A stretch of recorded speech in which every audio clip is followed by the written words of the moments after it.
Good morning and welcome to this week's edition of Winston's Weekly, covering all things property. I'm Paul Sanger, your host for today's property chat. Winston, welcome back. Thank you. Now, Winston, as we usually do, let's start with rates and inflation and data movements in the US markets. This week we saw the FOMC minutes released, which spooked the market a little on Wednesday, as it was clear from the minutes that the FOMC board remains concerned with the stubbornness of inflation.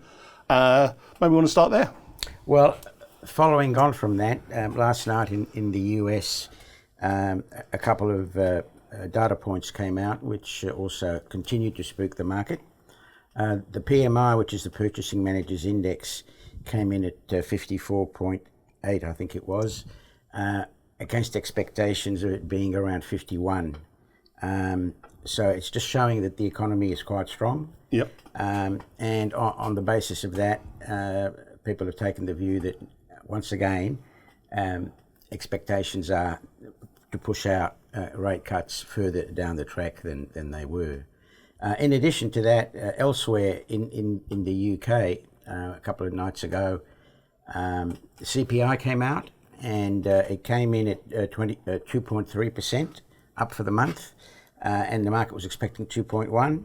And again, investors took the view that they were expecting rate cuts in the next month or two. That's been pushed out as well. So it's not just happening in the US, it's also happening in Europe. So what we've seen with that is the 10-year bond rate in the US is now 4.45, getting close to that 4.5%, which seems to be the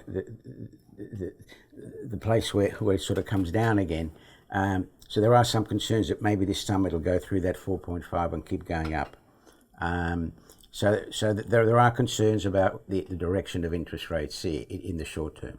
And just with regards to the UK, because I think people expected them to cut first, probably in end of June, July. Now, obviously this week the UK have announced an election. Yeah. Would that have also had an impact? They don't want to have have a rate cut right around the election time? That again implies that there's likely to be no change, certainly for the next 6 weeks, which is the term of the election preamble sort of thing.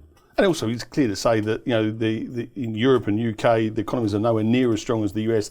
They have to cut rates. They don't have the growth that the US markets have. Yeah, correct. Yeah, no, absolutely. And if you extrapolate that to a similar situation in Australia, where after the RBA released its notes for the last meeting, expectations and discussions were about raising rates rather than cutting rates. Yeah. So we've got a similar situation here. Okay. So let's turn our attention to domestic markets. What is the market focusing on in terms of the property sector? What are the key discussions taking place with property fund managers, trends or directions in the property space? Well, again, it's this focus on interest rates and inflation. Interestingly enough, in May, the sector, about 2 weeks ago, was actually up, the REIT sector was up 6.1%. Gradually, over the last 10 days or so, it's been sort of coming back a bit. It's now only up about 3.5%, and I suspect with what's going to happen today, with the market expected to be down in general about 1%, that the REITs will continue to suffer. I should also add, just getting back to the US, that Starwood Income REIT, which is one of the largest income REITs in the US, they've actually changed or reduced expectations in terms of redemptions. They were having, up until yesterday, they were allowing 2% of NAV redemptions per month. They've cut that back to 0.33%.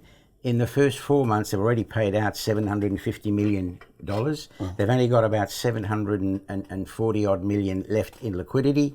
And what they're saying is they don't want to put pressure on the rest of the holdings that they have to sell them, because it had an impact on everybody.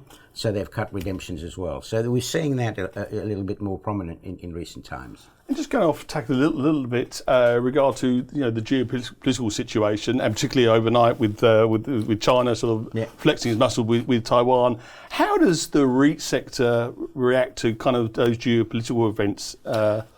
Well, the REIT sector in Australia is seen as a safe haven, so it should be benefiting from these sorts of things that are going on, the geopolitical risks. But the reality is that For it to benefit properly, you have to have a flow of cash coming in, Okay. and particularly from offshore. It is seen as a safe haven, but because of concerns about where rates are going and where valuations are, it's not really exposing itself in reality. Kind of cancels each other out. Okay, that's very interesting. And looking forward to next week, what should we be expecting on the property front, and is there any material news expected? No, there's really no material news. We're getting close now. We're only a week to go to the end of the month, and then we're into June. And then the REITs will go into blackout because of results periods and so on. The positive thing in a way is at the end of June, they're going to be full of distributions. So to some extent, people will hang on to stocks before that. So we really won't know what's going to happen to the REIT sector overall until after June, if people say get their distributions and then sell out. There was one positive note this week. Dexus Industrial REIT came out with a slight upgrade, and we saw the stock improve a little bit. We have seen a couple of REITs announce updates. They've been in line with expectations or a little bit above, but it's not enough to sort of push things much further. And so what you're saying there is really is people aren't going to make any major changes within the sector during June, but obviously post the end of the financial year, July is probably something we should have on our radar, where people will be looking at the rate situation, make their views, and we should see some shuffling around for some of the big funds, yeah? Basically, that's correct. There you go. All right. Winston, as always, thanks for your time and insights today. We'll be back next Friday with another Winston's Weekly. Thanks for listening. Thank you.